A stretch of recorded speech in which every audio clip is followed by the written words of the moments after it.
meron pa bang ibang ebidensya na magsasubstantiate o magpapatunay dito sa sinasabi ninyong pagpatay, allegedly dito sa mga missing sa Bungero? Meron pa bang ibang evidence that you have on hand? Yes, Pinky. Katulad niyang sa San Pablo, yung si John Lasco.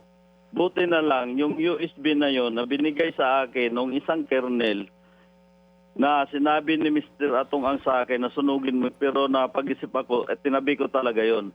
Gawa ng nung magkasama kami noon sa isang helicopter, tatlo kami niyan, kasama yung piloto, ako, si Celso Salazar at saka si Mr. Atong Ang. Nung pagdating namin doon sa may Batangas, sa may dagat, nadulas siya, naikwento niya, dito ko nilubog yung tao ko dati, nakatulad kay Dondon. Bigla silang nagsinya si Celso na tinuro ako na nandun ako sa harap. Bigla nila tinanggal yung headset at nag-usap silang dalawa.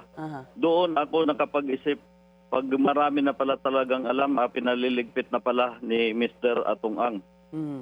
So, meron ka pang, nasa iyo pa itong USB na to, Totoy? Yes, nasa akin at naibigay ko na yan din doon sa DOJ, sa IDJ. Nabigyan ko na rin sila ng Nandun kopya. na? Nasa CIDG na? Yes, Pinky. Okay.